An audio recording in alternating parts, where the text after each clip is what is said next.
siempre es un honor y un gusto volver a la universidad.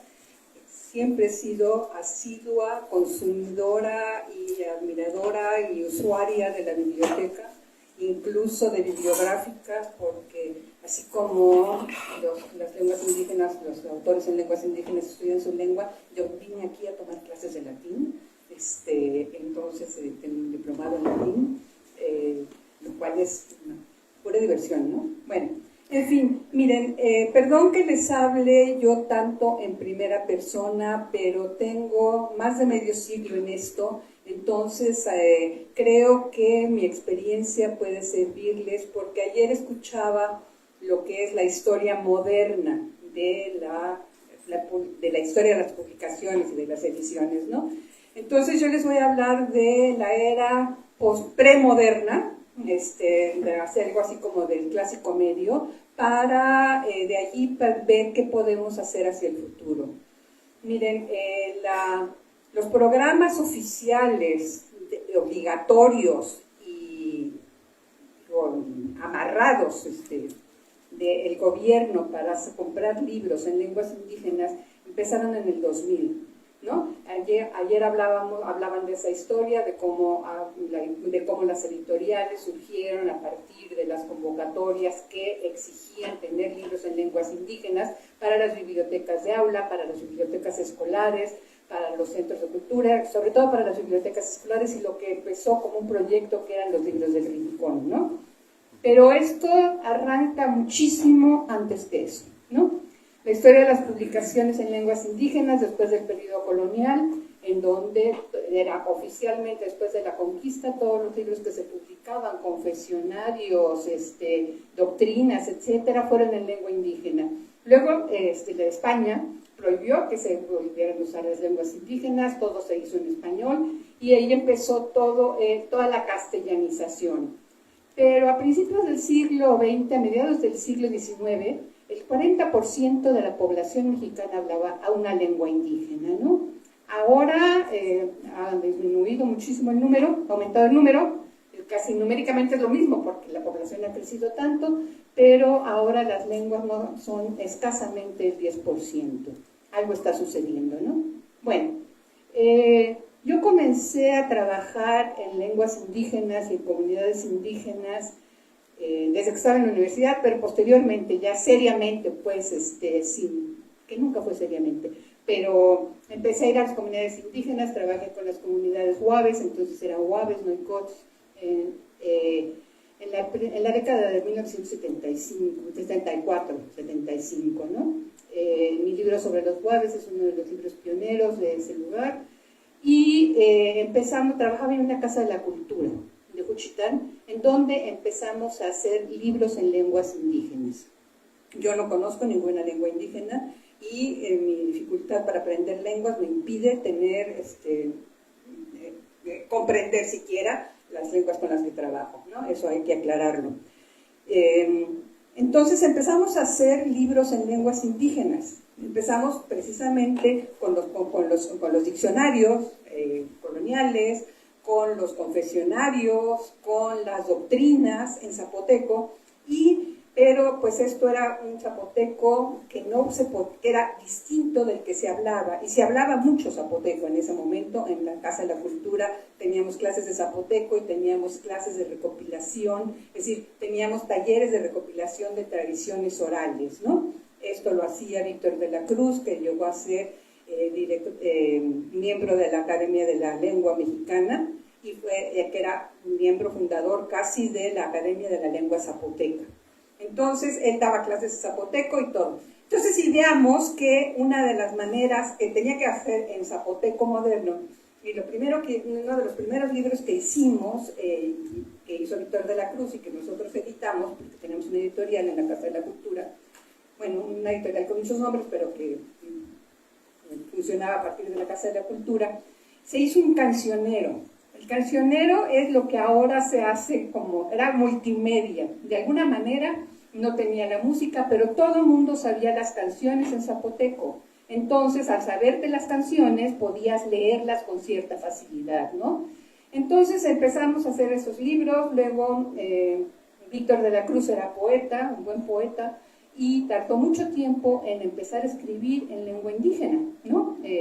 Él recopilaba cosas, es un gran recopilador. Aquí está su libro que se llama La Flor de la Palabra, que es uno de los primeros, desde los 80s, y que es uno de los primeros intentos por, hay varios, pero es uno de los primeros intentos por tratar de dilucidar qué son los géneros en lenguas indígenas, que no son los mismos que en lengua castellana o en literatura castellana, ¿no? Entonces, hay géneros como cuentos, pero no hay cuentos infantiles, porque esta cosa de qué escuchan los niños y qué no escuchan los niños es completamente distinta en una comunidad indígena. Por eso la censura no funciona, ¿no?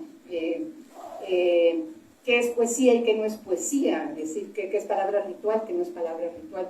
Y es uno de los intentos más serios por ver qué son los géneros, junto con el de Gary Gossen, que tiene un libro que se llama Tus chamulas en el pueblo del sol, que es otro intento de ver cómo son los géneros y cómo son las palabras distintas de las palabras cotidianas, cómo se comportan y qué hacen. Allá no hay literatura, hay palabras calientes, hay palabras que caminan, hay palabras que lastiman, hay palabras que curan, ¿no? Entonces son clasificaciones completamente distintas. Bueno, siguiendo esto, después de este intento editorial, yo salí del Istmo y comencé a trabajaban entonces juntas con la Secretaría de Educación Pública, la Dirección de Bibliotecas y la Dirección de Educación Indígena, que todavía no era DGI, sino apenas era BI. A partir de todas las guerras de liberación y a partir de una generación de antropólogos muy importante que empezó a tener funciones públicas, que eran los 7 magníficos, y a partir de todo se metieron a hacer la Dirección de Educación Indígena. Entonces había que hacer todos los libros de texto de las comunidades indígenas que se iban a alfabetizar y que se iba a enseñar en lenguas indígenas. Iban a aprender a leer y escribir en lenguas indígenas, pero ¿qué iban a leer y qué iban a escribir? ¿No? Entonces nos convocaron para que hiciéramos libros de lectura para los niños. Había también una enorme cantidad de profesores, de lingüistas y de intelectuales indígenas haciendo eso en ese momento. Les estoy hablando de principios de los 80s, ¿no?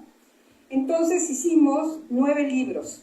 Estos libros los hice con los profesores, a diferencia de los guaves o a diferencia de los zapotecos, con quienes había trabajado directamente en español, pero directamente.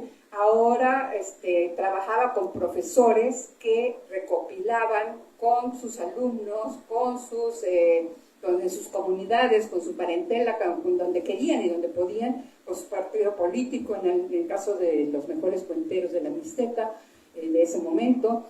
Y entonces salieron estos libros. Estos libros llegaron al sistema escolar para que sirvieran como textos de lectura. Y muy pronto, bueno, hubo toda una serie de cambios en el Secretario de Educación Pública, en la DGI. Todo eso se puede consultar en un libro que yo hice que se llama Historia de la Educación Indígena en México, ¿no?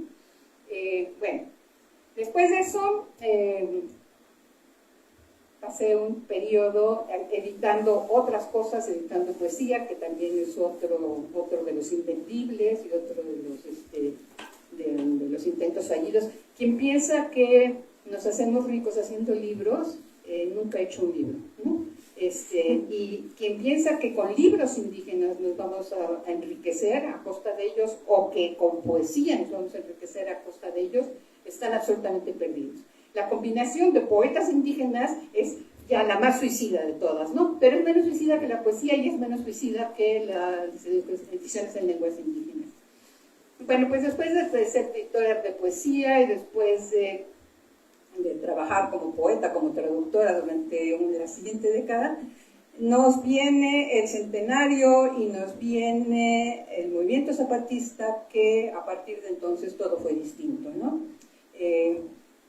Les estoy un poco hablando de Juchitán, que trabajé en la Mixteca, en la Montaña Roja, trabajé en Juchitán, trabajé con los zapatistas. Es decir, todo esto no es un invento de vamos a hacer editorial, no es un invento de vamos a hacer estos libros ahora, ¿no? Vamos a hacer estos libros ahora porque son interesantes, o porque están de moda, o porque es el mandato, o porque estamos siguiendo una ley. No, todo lo que se ha hecho Ha costado sangre, ha costado luchas y ha costado mucho trabajo, no nuestro, de los editores, sino de los indígenas mismos por sus derechos, ¿no? Bueno, una vez aclarado esto, en 96, después de decir, se vio que muchos de los profesores que venían de educación indígena y de las UPNs, muchos de ellos eran caciques, pero muchos de ellos eran revolucionarios y eran intelectuales y eran conscientes y estaban formando nuevas generaciones de personas que iban a responder y que iban a luchar de una manera completamente distinta, ¿no? Entonces, visto que los maestros llegaban a todas las comunidades, decidieron hacer una cosa que nunca habían hecho, que era hacer CONAFE en lenguas indígenas, ¿no? CONAFE son pequeñas comunidades de menos de 100 alumnos, escuelitas multigrado, etcétera, y empezamos a trabajar con ellos. Hicimos 18 libros que no hice yo nada más los edité, yo nada más participé en el asunto del diseño, en el asunto de cómo iban a ser estos libros. Son libros escritos por niños, son libros de trabajos escolares hechos por niños, se llama Hacedores de la Palabra y son un ejemplo realmente a seguir porque son los temas que los niños les interesan, que los niños saben, y de esa generación, esto estoy hablando de los libros que aparecieron en 2001, de esa generación de niños escritores provienen muchos de los actuales poetas. Se alfabetizaba en lenguas indígenas, se trabajaba con temas indígenas, se trabajaba con padres de familia, se trabajaba con viejos y se tallereaban todos los textos antes de hacer libros, ¿no? Entonces, y se tallereaban después. Esos libros se siguen imprimiendo 20 años después, ¿no? Y son parte de lo que queda de la educación en lengua indígena en CONAFE.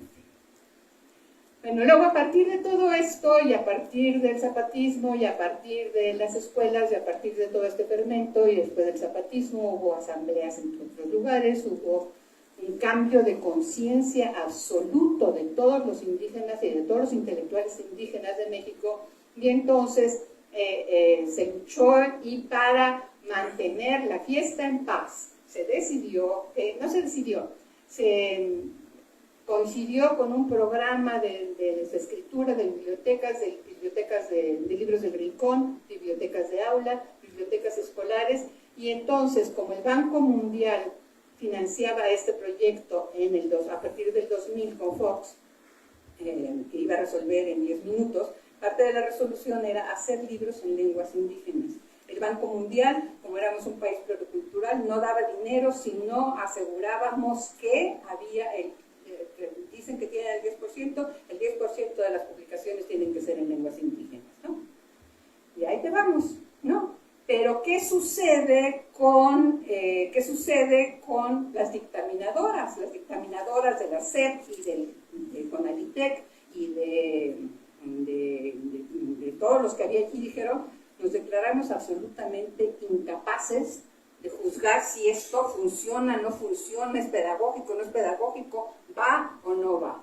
Para esto ya había varios libros con tema indígena en las bibliotecas del Rincón. Ayer les contaba yo del libro de adivinanzas indígenas, y había otro que se llamaba Tres hermanos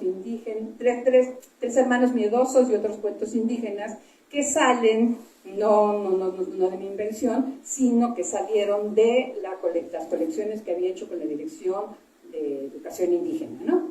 Bueno, y de investigación en biblioteca, porque yo hago trabajo de campo en biblioteca, es decir, voy a esculcar a los lingüistas, voy a esculcar a los antropólogos, voy a esculcar a los escritores muy, muy atrás del siglo XX, para hacer todos mis libros que hago yo, ¿no? Es decir, trabajo en campo y trabajo en campo en las bibliotecas, por eso soy tan amiga de las bibliotecas.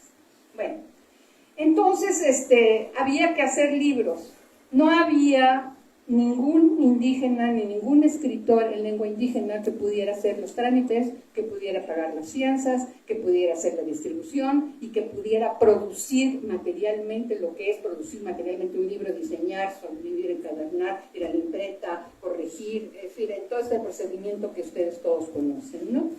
Entonces, hicimos reuniones con con todas las instancias que trabajaban con indígenas, con lo que era entonces CDI, con lo que era CONAFE, con lo que era la Secretaría de Educación Pública, con particulares, con investigadores, con académicos, para determinar que, dado que la literatura y la oralidad y las lenguas indígenas funcionaban de distintas maneras, los criterios de selección tenían que ser distintos. Y llegamos a una selección, a una serie de decisiones y una serie de criterios muy importantes, ¿no? Que poco a poco se fueron diluyendo y acabaron incluyendo, no, pues que no puede ser específicamente indígena porque eso va a balcanizar el país, entonces lo que hay que hacer es incluirlos en la literatura nacional, ¿no? Entonces, la literatura nacional y los géneros incluían novela policíaca, cómic, libros pedagógicos que no tenían el menor sentido en lengua indígena en ese momento. Ahora ya hay novelas policíacas en lenguas indígenas muy buenas, por cierto. Entonces, bueno, a partir de entonces, como compraban grandes tirajes de las bibliotecas infantiles, hubo un boom en la publicación de libros infantiles y en la publicación de libros en lenguas indígenas. Los más inusitados editores empezaron a hacer libros en lenguas indígenas que eran la traducción de los textos a lenguas indígenas, ¿no? Entonces teníamos estampitas estilo Fernández, y teníamos cuentos y todo, cuando una de las cosas que habíamos decidido y que después se borró fue que los textos tenían que venir originariamente de las lenguas indígenas y no deberían de ser traducciones, ¿no? Primero íbamos a agotar lo que hubiera, primero íbamos a agotar el conejo y el coyote y el tapache y el tigre, y luego íbamos a traducir Caperucita Roja, ¿no? Y primero íbamos a publicar a los poetas en lenguas indígenas, y luego íbamos a publicar las traducciones de Góngora, que son muy complejas, pero que algunos curiosos han hecho, por el que me consta, zapoteco, ¿no? Entonces íbamos a armar todo esto, íbamos a partir de textos no necesariamente recopilados en campo, pero sí que vinieran de las comunidades, no recopilados personalmente, pero sí por alguien recopilado en campo, y esto incluye, por eso no hablamos nunca de leyendas. Las leyendas son un invento decimonónico que romantiza al indígena. Bueno, esa es la historia un poco, ¿no? A partir de en estos 20 años de publicaciones hemos aprendido muchísimo, ¿no? Pero sobre todo hemos aprendido, bueno, lo que yo tenía muy claro, pero que hemos aprendido, es que no se trata de hacer ediciones, sino se trata de hacer decisiones políticas, ¿no? Si seguimos las políticas oficiales de publicación, han ayudado al mundo editorial en lenguas indígenas y en lenguas no indígenas, ¿no? Particularmente literatura infantil, literatura juvenil, pero lo que exigen o lo que suponen que es indígena no siempre coincide con lo que las comunidades o las decisiones políticas arman. Entonces, lo que sucede es que, de cierta manera, y esto es algo que quisiera recalcar para los editores, de cierta manera estamos haciendo el juego de una apropiación y una folclorización, ¿no? No es lo mismo tratar con un poeta indígena que tratar con un luchador que pide que se vayan las minas canadienses a cielo abierto, ¿no? A unos les cuesta, cuando mucho, la publicación, a otros les cuesta la vida, ¿no? Entonces, pensar que estamos haciendo un producto comercial, un libro que se va a vender o no se va a vender, es lo de menos. Estamos recopilando y estamos trabajando, y no acabamos con el libro. El libro tiene que regresar a la oralidad, regresar a la comunidad, servir para algo, demostrar algo, acompañar algo, y no ser simplemente la justificación demagógica de una cuota, ¿no? Eso tenemos que tenerlo más o menos en cuenta, porque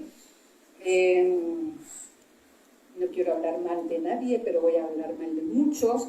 ha servido también de trampolín para hacer toda clase de libros que no tienen nada que ver, sino con esta idea folclorizante que justifica y que ahora está tan de moda, ¿no? Es decir, en vez de ser la ceremonia del tránsito de autoridades o del cambio de autoridades, se ha convertido en una comparsa de ballet folclórico, ni siquiera de ballet folclórico, el ballet folclórico tiene mucha calidad, en una comparsa y en una simulación de una indianidad en donde no se sabe y que para sorpresa nuestra y para desencanto nuestro, les gusta muchísimo a muchísimas comunidades indígenas y a muchísimos indígenas, ¿no?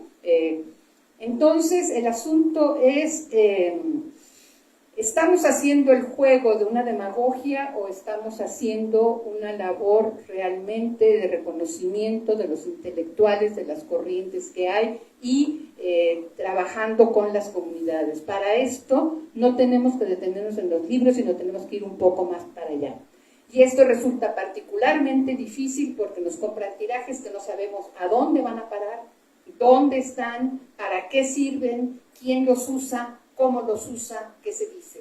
Eventualmente nos enteramos de cosas que a mí personalmente me llenan el alma, ¿no? Por ejemplo, que venga una comunidad de niños de Hidalgo a decirme que lo que digo en mi libro de No siempre fueron así es mentira porque él le dio de comer hormigas al perro y no se volvió bravo. Eso a mí me llena el alma porque me han leído con cuidado en una comunidad alejada cerca de Izmiquilpan y me vienen a visitar porque les pagaron para que vinieran a ser parte de una comparsa. Entonces, está este peligro de ser una comparsa. Está el otro peligro de...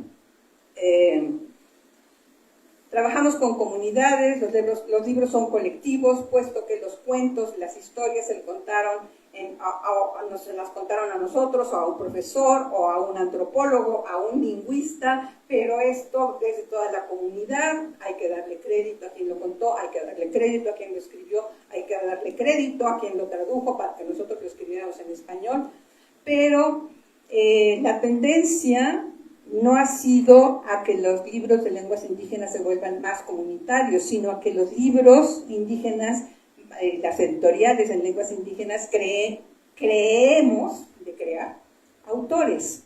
Y la idea de autoría es algo que se supone que es ajeno a las comunidades, pero no es ajeno a las comunidades, ¿no?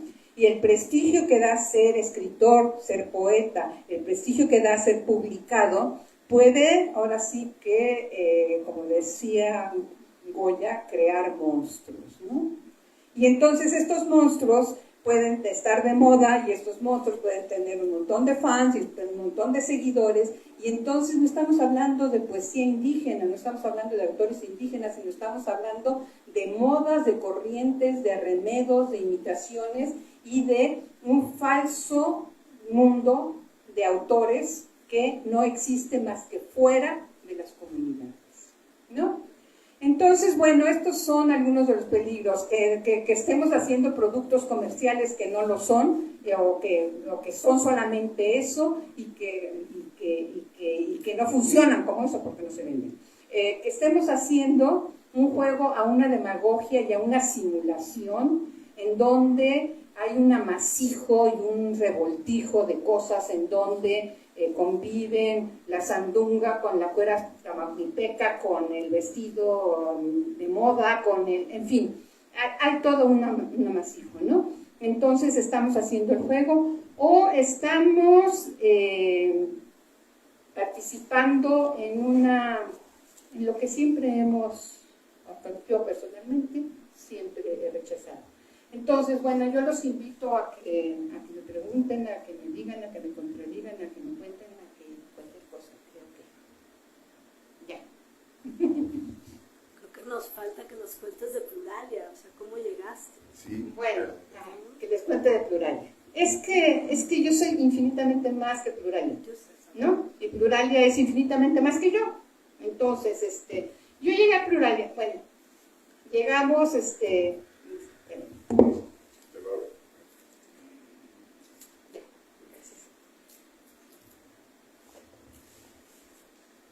en el año de 2000 dije, pues se abre el concurso. Yo tengo un montón de cuentos para niños, yo era escritora para niños, yo tengo un montón de cosas para armar. Yo soy poeta, soy escritora, soy traductora, entonces yo tengo un montón de cosas que hacer.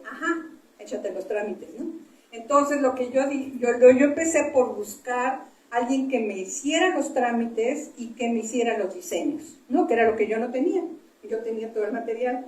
Entonces, durante muchos años, durante 10, 15 años, 16 años, ellos eran simplemente mis editores, ¿no? Y me editaban más o menos todo lo que tenía que ver con lengua indígena. Lo que no tenía que ver con lengua indígena, lo armaba por otros lados, ¿no?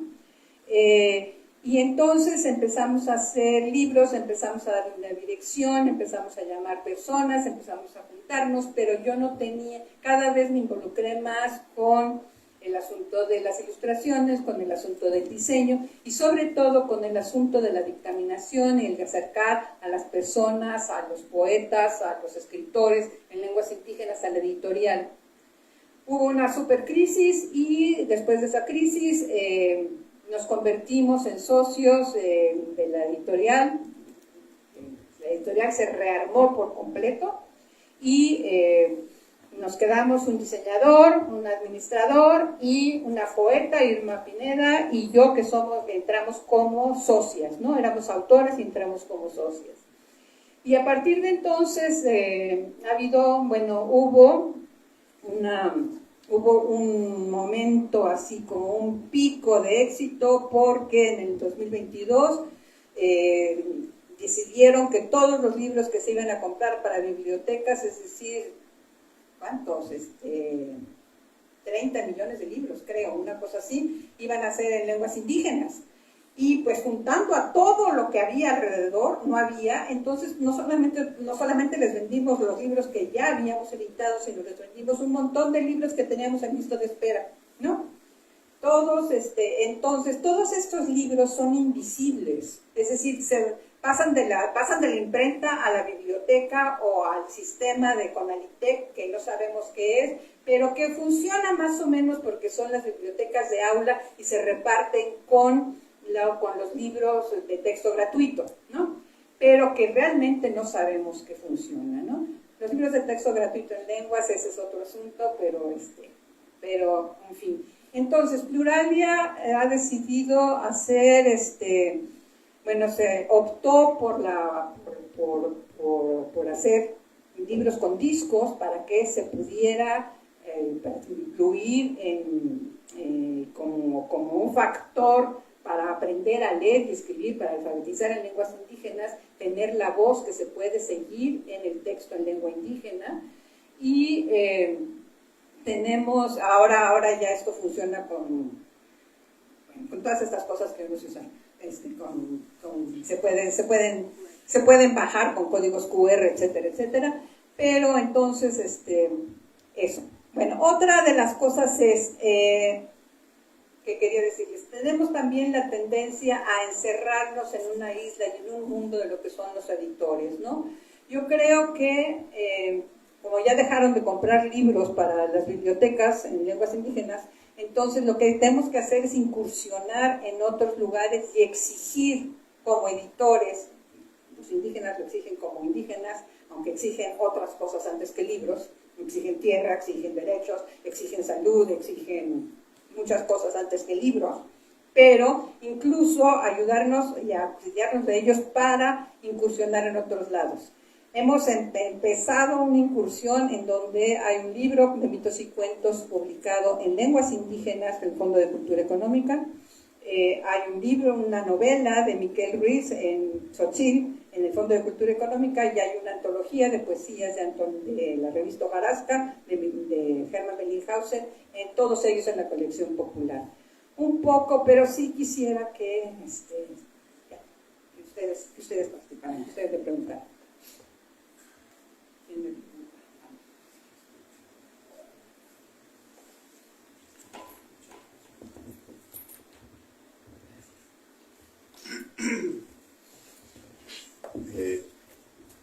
Maestra, cuando surgió el movimiento zapatista y se hizo público la necesidad de dar a conocer las lenguas en función de las propias demandas del zapatismo, y que en el área de cultura se empezó a dirigir la mirada a generar estas publicaciones.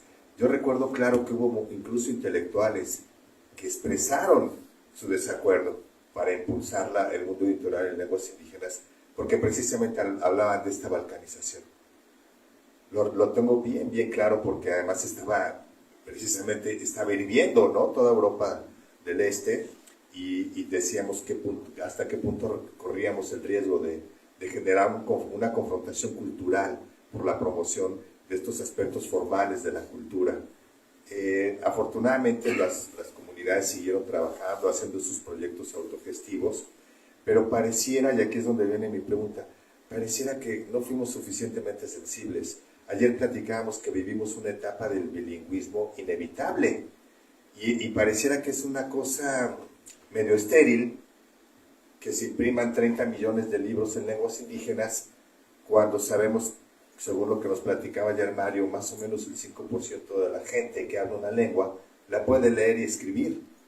Y pareciera entonces que con esta política bilingüe, y que no llega el libro como artificio, como producto material a las comunidades, pareciera que entonces más bien esto va dirigido al mundo mestizo, que quiere construir una identidad cultural mirando hacia las comunidades, sintiéndose identificada con ese legado cultural, y que incluso yo creo que en cierta medida, no sé qué opina Eduardo, que las editoriales ahora están funcionando con ese principio, porque van dirigido más a este mercado, a un mercado de una necesidad de construcción de una identidad del mestizo, que un impacto real, genuino en las comunidades. No sé qué opinan los dos. Bueno, esto es ciertísimo, y es a lo que me refiero cuando digo si no estamos haciendo el juego a una demagogia en donde el indígena es... el menos importante.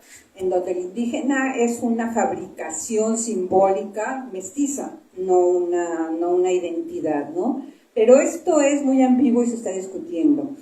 Voy a retornar a el año de 1994. No, 94, no, 95. 95-96, principios del 96. Cuando se hicieron las mesas preparatorias de los acuerdos de San Andrés, se convocó a una serie de personas. Yo era una de ellas, se también convocó. Entonces nos pusimos a discutir sobre educación indígena, sobre lenguas indígenas, no sobre, no se nos, ni por acá nos pasaban las publicaciones en ese momento.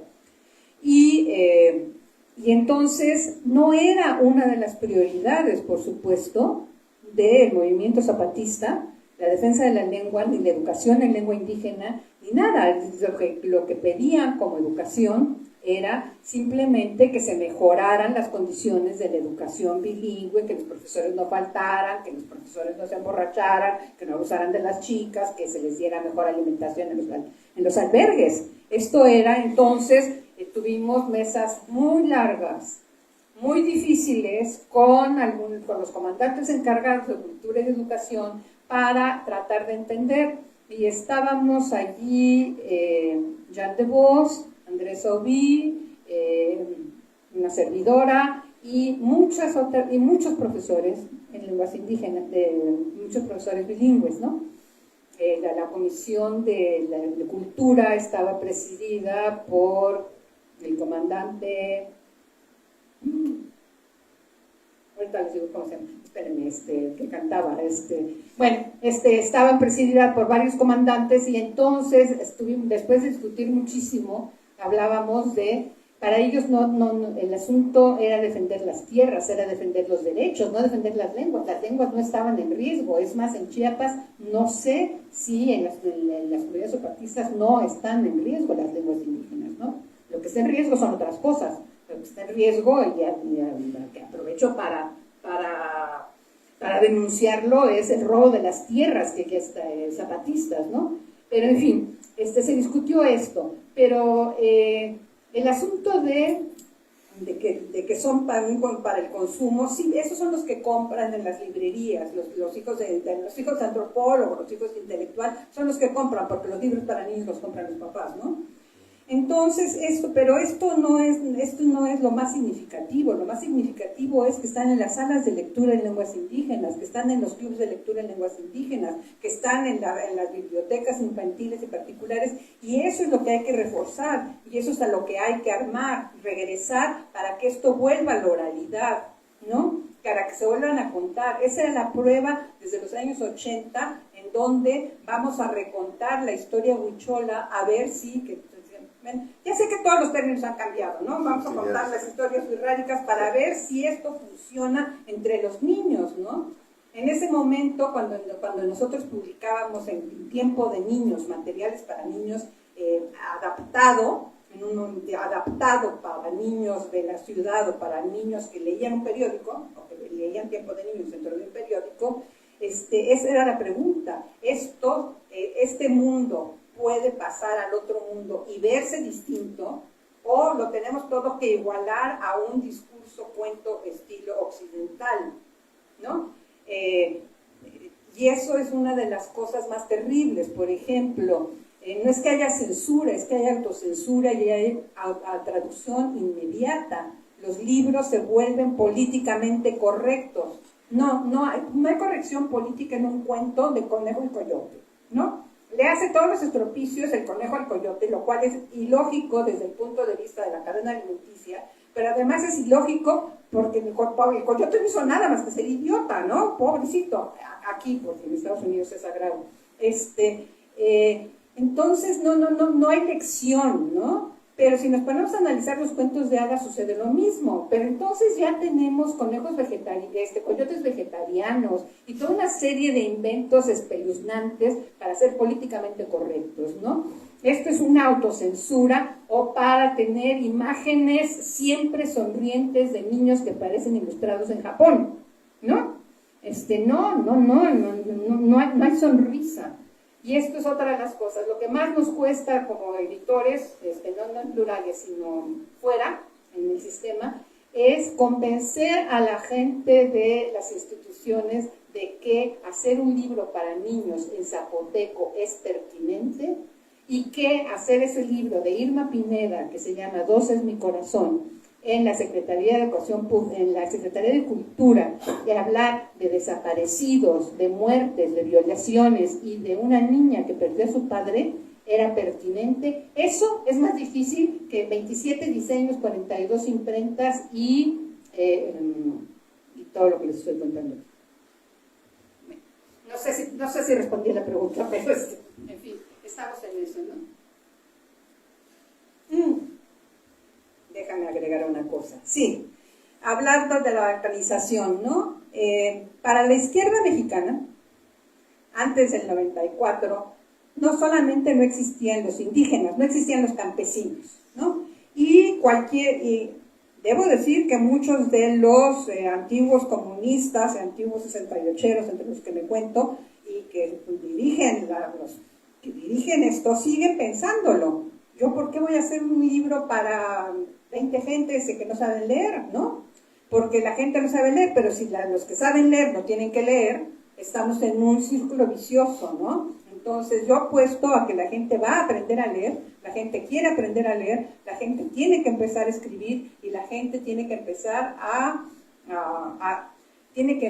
hacer sus propios libros. Es otro de los llamados. En todos estos años que tenemos en Pluralia y que tenemos en un mercado más o menos irregular pero constante, no hemos sido capaces de crear diseñadores, formadores, correctores, editores en lenguas indígenas mismas, ¿no? Siguen teniendo aquí a su equipo de amanuenses que les hacen los libros, ¿no? Porque es comodísimo, pero la verdad es totalmente idiota. Tendríamos que subarrendar el changarro ya, todos, ¿no? Y dejar que los indígenas y formar talleres que los hemos hecho, pero que cuando ven lo difícil que es, se van, ¿para qué? Si ahí lo tienen y ya lo saben hacer, Pero no, eso de corregir galeras en Ñañú, en Chinanteco y en Mije es muy difícil y muy inútil y tal vez muy incorrecto. ¿Quién más, por favor? Bien, un poco refiriéndote a esta otra mitad de lo que ha dicho Elise, ¿no? ¿Cuál es la realidad ahora? ¿No? O sea, ¿no? Para que esto que dice Elise, que es muy importante, que el libro regrese a la comunidad, que regrese a la oralidad, que se use, ¿no? Que den un uso, saber dónde están si quieren, ¿no? Saber cómo se usan, saber que nos conste que no están en una bodega por ahí humedeciéndose y perdiendo las pastas, ¿no? Hasta eso no tenemos información. La destrucción, sí, la preocupación mía inmediata en esta parte de Pluralia es la distribución. ¿Cómo puedo yo distribuir en comunidades si no hay redes de distribución? Se necesita un desarrollo económico que no existe en las comunidades. No hay librerías, no hay zambos, no hay qué sé yo, no hay una manera de distribuir, ¿no? Y se necesita, pienso yo, necesariamente el trabajo del Estado. En términos generales, en términos gruesos y gordos, el Estado tiene que intervenir ahí justamente para dar un buen cauce a esa producción de libros que hay y que el libro regrese a las comunidades, a la realidad que es a donde está idealmente destinado de origen. Idealmente. Pero no del todo, también hay una parte que consideramos que debe ser conocida en esta área mestiza o en esta área criolla, ¿no? Por supuesto que sí, porque lo que decía ayer, o sea, la integración de estos universos cognitivos que nos son todavía ajenos, muy ajenos a eso, ¿no? Porque andan por ahí, qué sé yo, es como que se percibe, pero son en realidad ajenos. Esa comprensión aquí en esta parte nos va a ayudar a la otra parte, a que haya un crecimiento, un desarrollo pienso yo, puede ayudar, es idealmente, no me consta, no lo sé, no tengo ningún parámetro, es nada más un sueño, ¿no? Si estamos más conscientes, esta parte de la sociedad que se está olvidando de 20 millones de compatriotas permanentemente, sistemáticamente, deliberadamente también, ¿no? Si logramos un poco en esta zona de la sociedad, cambiar esa percepción y realmente darnos cuenta que las categorías indígenas, conceptos, términos, epistemes, etcétera, ¿no? Nos pueden servir porque nos aportan conocimiento, no porque es una cuestión folclórica o bonita, o florida, o colorida, ¿no? Sino porque aportan conocimiento valioso. Creo que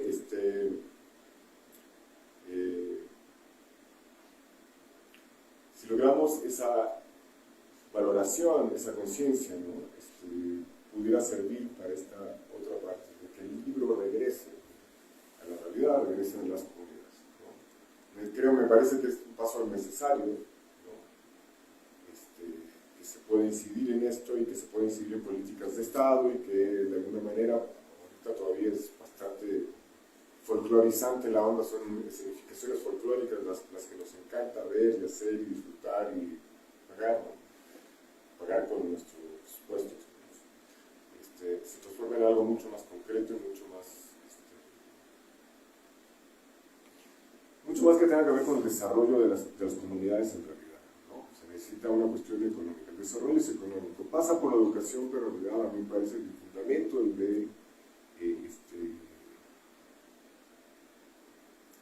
de la defensa de las lenguas y todo, y enmarcarlo de esta manera, digamos, pasa necesariamente por el desarrollo económico y pasa por una presión de la sociedad en general.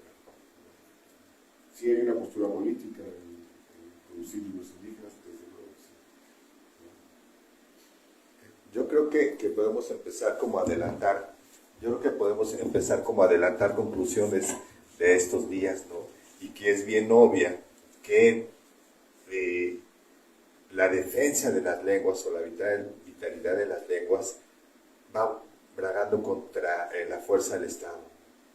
Y que en todos sus aspectos, incluyendo la cultura escrita y por supuesto el mundo del libro en lenguas indígenas, lo que se ha logrado es como arrebatarle al Estado un derecho, porque como aquí lo han dicho los lingüistas que trabajan en revitalización de las lenguas, si no hay una política de Estado, la lengua no va a subsistir. Se necesitan programas muy eficaces, ¿no? de impacto real en la comunidad, y esto pues yo creo que también se refleja en la misma producción editorial del libro en lenguas indígenas. O sea, si no se tiene con ese respaldo institucional y formal, va a ser muy difícil, ¿no? No sé qué opines de eso. Perdón, es una partícula nada más. Para que en cuestiones administrativas, ¿no? Entonces, rápidamente, ¿no? Para que una editorial funcione necesita una masa crítica de títulos en el catálogo, ¿no?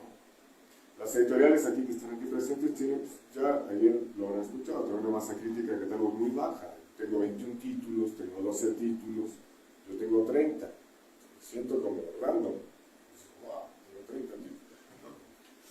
Pero en realidad es una masa muy baja con lo que no puedo producir más títulos. O sea, necesito una aceleración que me saque de esta atracción gravitacional de tener un stock bajo. Y eso no lo puedo lograr sin una intervención, una política de compras, de cohesión, etcétera, etcétera. Nos cuesta mucho.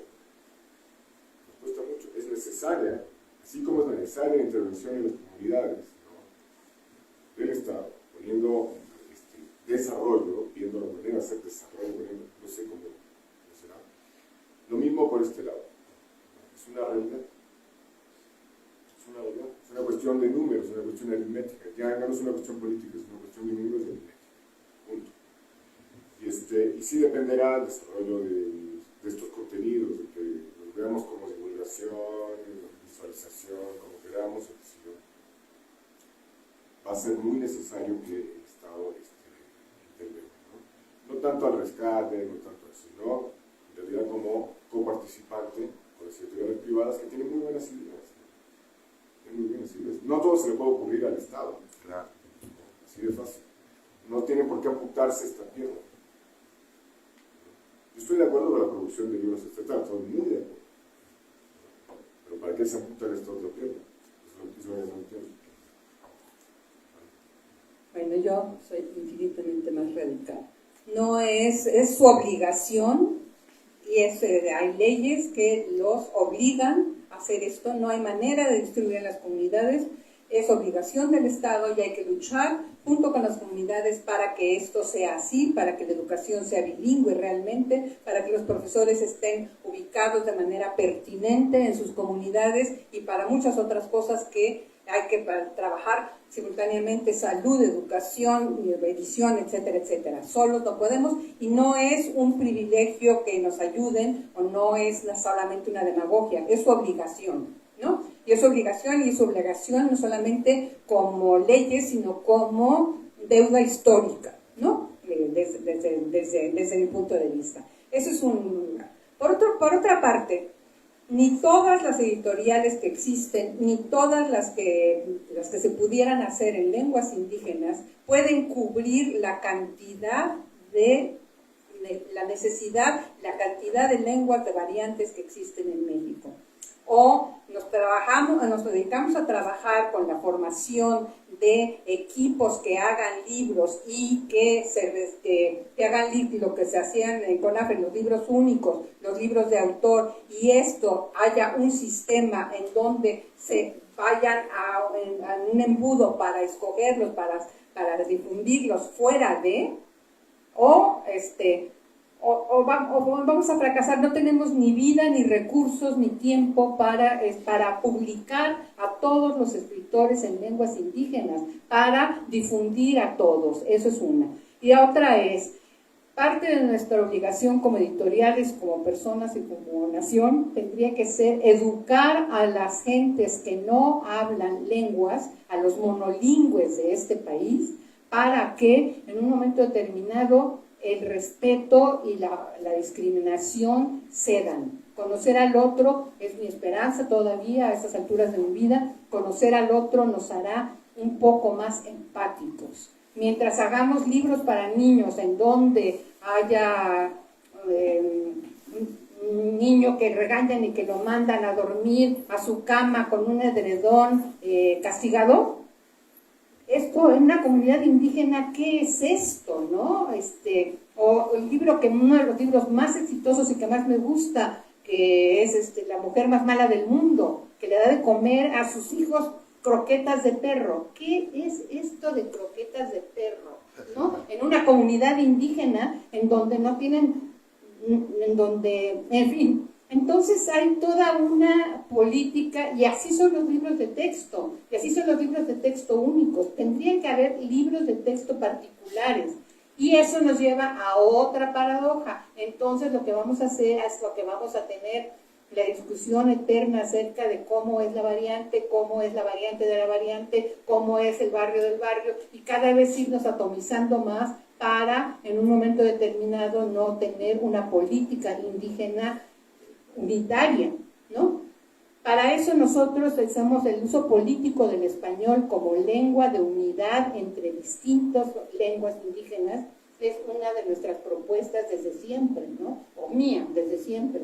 Entonces, hay muchos asuntos que se está hablando de una nación en donde hay muchas naciones, en donde no son reconocidas como...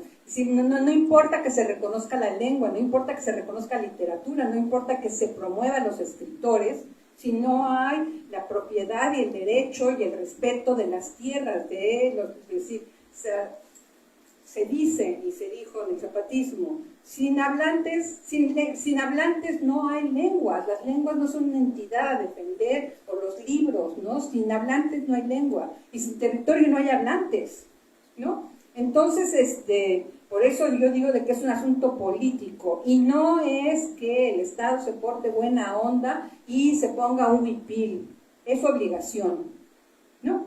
Y es obligación hacerlo de a de veras, no en la pura simulación y en la pura demagogia. Es mi modesta opinión.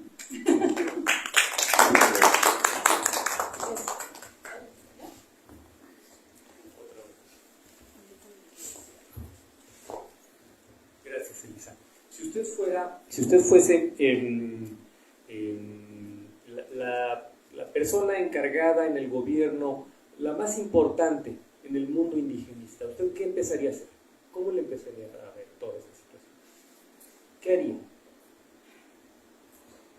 Qué pregunta más compleja. No podría ser la persona más importante porque no soy indígena, ¿no? Entonces, creo que lo primero que tendría que ser indígena. Lo primero que haría sería una consulta real, no fingida, no armada, no hecha a modo, de qué es lo que se necesita y qué es lo que se requiere. Y hacerlo de manera conjunta, no la salud, la educación, la economía, la carretera, ¿no? Es decir, todas las políticas, me parece que una política... William Blake decía que una misma ley para el buey y para el león son injustas. Entonces, ¿qué hacer en cada caso? ¿Qué es lo que quiere cada comunidad? ¿Qué es lo que quiere cada persona, ¿no? No podemos hablar de cada lengua, no podemos hablar de cada nación. Los auxiles paramilitares son tan auxiles como los auxiles zapatistas, ¿no? Entonces, ¿qué quieren los zapatistas? ¿Qué quieren los paramilitares? ¿No? Lo primero que haría sería acabar con los paramilitares, lo primero que haría sería hacer planes transversales realmente, no hacer un instituto de lenguas indígenas, un instituto de protección Instituto Nacional de Pueblos Indígenas. Cuando yo era niña, había la leche INPI, que era el Instituto Nacional de Protección de la Infancia, ¿no? Entonces, ahora con este nuevo título me parece que es un título de lechita, ¿no? Porque diga las lechitas del INPI. No, es una pregunta imposible, yo no podría hacerlo. Lo que sí podría decir es, estamos en esta lucha desde hace mucho tiempo, y el mundo que les dejamos a los hijos y a los nietos es infinitamente distinto del que soñamos cuando éramos jóvenes, ¿no? ¿Yo? ¿Qué? Por supuesto que para peor. Y también para mejor. Depende de qué. Yo no quiero hacer una pregunta, pero sí un comentario que me parece súper interesante escuchar todo el background que ha llevado a que exista una editorial como Pluralia, que creo que es importante reconocerla con respecto a todas las mesas que están hoy día, ¿no? Porque yo recuerdo hace 10, 12 años, la única que estaba en ese momento era Pluralia apostándole, ¿no? Entonces me parece como muy interesante entender que esa punta de lanza que fue y que permite que ahora haya una comunidad, una diversidad de editoriales que están trabajando sobre el mismo tema, parte de todo tu background, Elisa. Y entonces mi comentario es pues un poco como reconocer que detrás de esa primera batalla que se está logrando y que forma parte de esta gran como complejidad de editoriales que están intentando sobrevivir y comercializarse y dialogar con el mundo mestizo, tanto con el mundo indígena, pues sí viene de todo un trabajo previo. Entonces, pues mi comentario es darle ese reconocimiento a tu persona, ¿no? Públicamente, que creo que es importante. Gracias.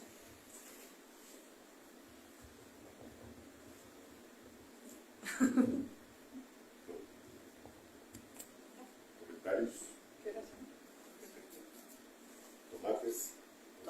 No, yo creo que ya tenemos que dejar la mesa a los que siguen. Les agradezco muchísimo su atención, les agradezco muchísimo su interés y les recomiendo, como siempre, compren. Ahora que ya el Estado no compra, ahora que ya no vendemos, compren los libros, difundan los libros, y todo aquello. Cada vez hay más escritores y cada vez hay menos lectores en lenguas indígenas, ¿no? Entonces, si los escritores quieren seguir escribiendo, por favor, léannos. También, lean a sus colegas, cómprennos. En fin, y muchas gracias por su asistencia y por su paciencia.